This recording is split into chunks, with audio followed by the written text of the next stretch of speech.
As a sister is someone who can make you smile and laugh. Our next guest loves to dance and put on full musicals with her sister. They know how to have a good time. Please help me in welcoming Sophia Raasch as she introduces her sister and our state secretary, Abigail Raasch.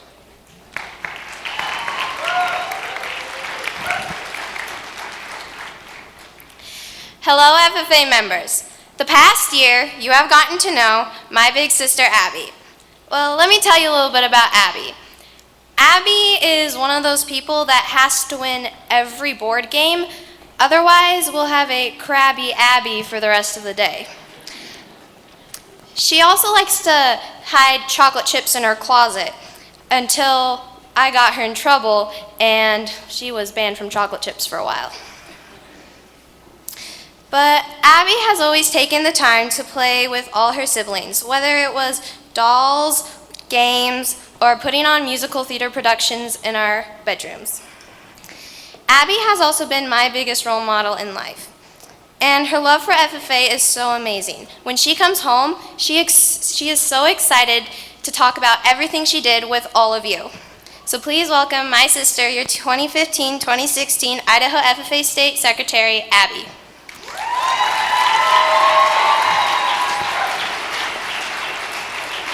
Everybody, please stand up.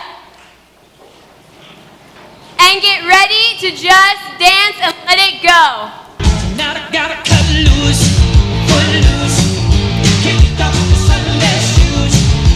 Please, Louise, pull me up from my knees.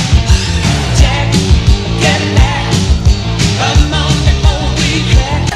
Hit the quad, hit the quad, hit the quad, hit the quad. I said get down low and swing your arm. I said get down low and hit the quad. Finna show you how to hit the quad, hit the quad. Don't stop believing. Hold on to that feeling. Street light people. Okay. Music. Listening to music, singing to music, but of course, dancing to music. It is all just simply splendid. And what's even cooler is that we all love our different types of music, and that makes us unique. Now, I am a total, well, maybe considered a total weirdo, but here it goes. My all-time musical love is Broadway. Yep. Woo. I'm that dork, but I love it. Now, speaking of music, I grew up in a home where there is never a moment when music is not playing. With a mother who teaches private voice and piano lessons in the home, my siblings and I became excellent music critics, otherwise known as experts in zoning out people who just can't sing. But back to the point. All too often, my siblings and I, during those music lessons, would find ourselves sitting at the kitchen table, listening, eating, and of course, judging the student having a private lesson. Now, while all my siblings and I love the different types of unique music, don't let me fool you. Most of the year, during those lessons, it was classical music. And, well, for the most part, classical music, to me, is not usually unique. The goal is to sound the same and be on the same level the entire time. There's not much, if any, room for individuality. Now, go back with me. Remember when we were little kids and we all had those crazy dreams of what we wanted to be? And there were no limitations. We just sang our song.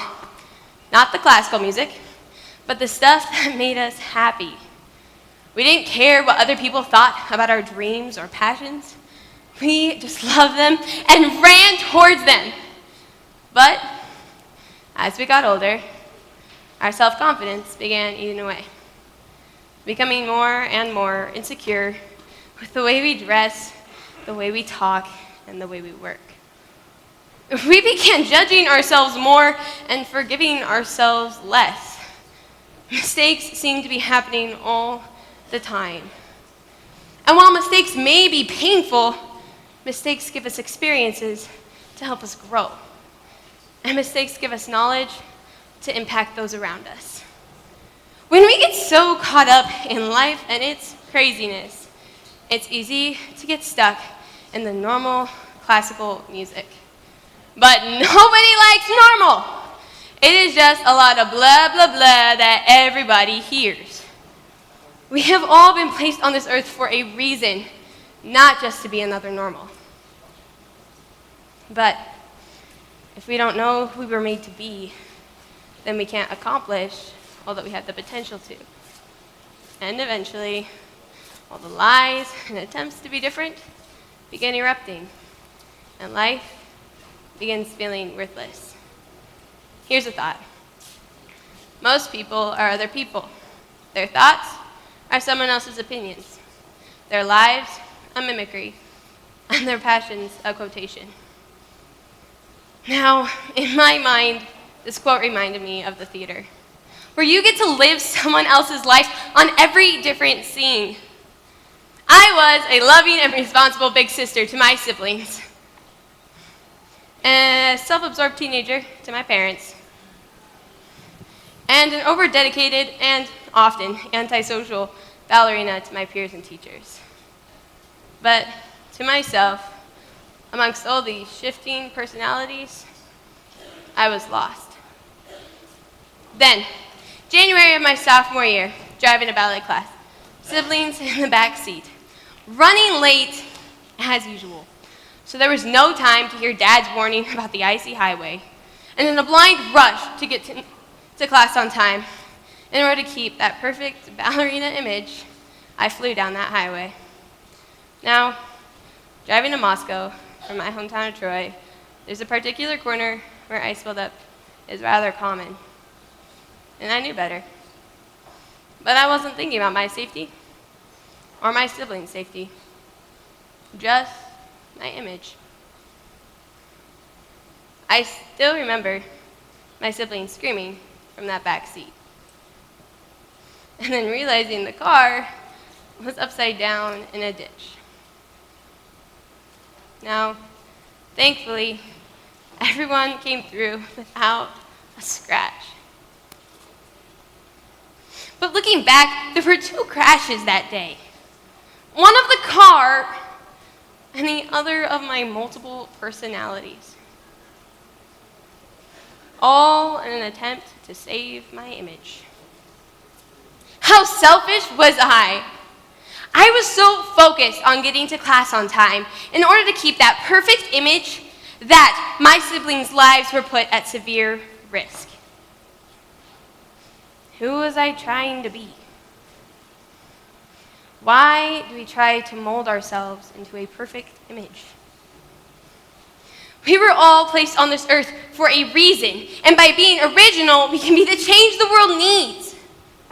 But hey, maybe we feel we're incapable. Just some tiny, insignificant being. That's how I felt. But then I realized that we are made to be totally different from the rest of the world and have been created to make an impact no one else can make. My car wreck showed me that the time to make this impact is now. We cannot postpone it for another day or leave it for someone else to do, and realize this now because life is short. Now, remember those music lessons I mentioned earlier? After a year of classical bore, recital time would come, and students would begin singing songs different from the norm, different from the everyday noise. Each song was uniquely suited to the student, making them break away and be true to them.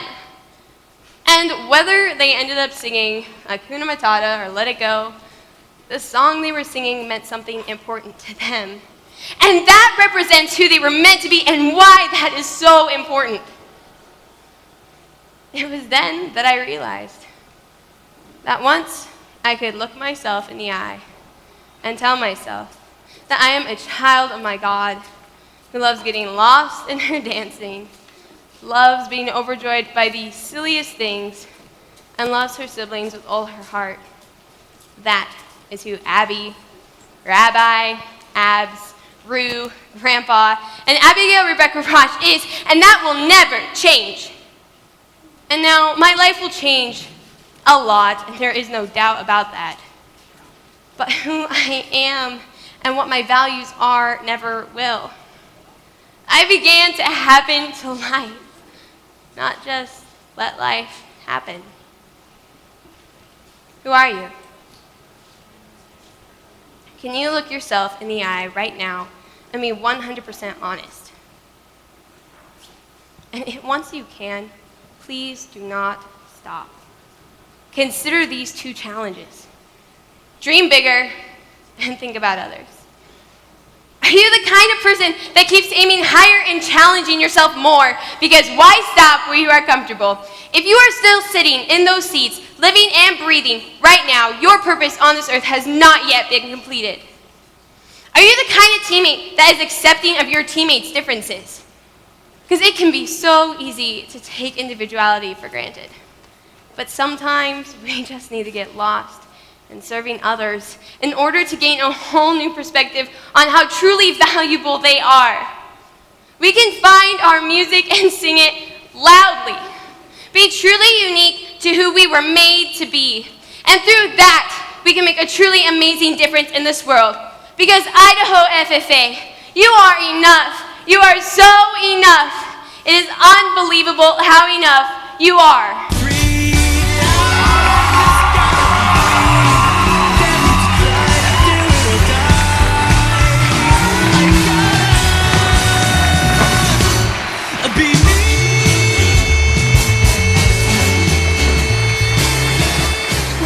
Good job.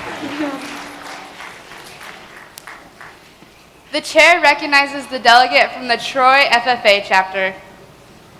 Abby, you've always been the older sister I never had, and you're an inspiration to not only me and the Troy chapter, but to all of Idaho FFA. Madam Chair, I move to accept Abigail Raasch's retiring address entitled Enough, and commend her on a job extraordinarily well done. Let the conference minutes show that Abigail Raasch is to be commended for a job extraordinarily done, and that her retiring address entitled Enough was unanimously accepted. Abby, thank you for being the Raasch that we can never get rid of. We will never get rid of you. We love you so much.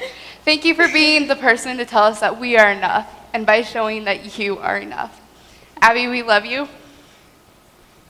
Idaho FFA, for the final time, your 2015-2016 State Secretary, Abigail Raasch.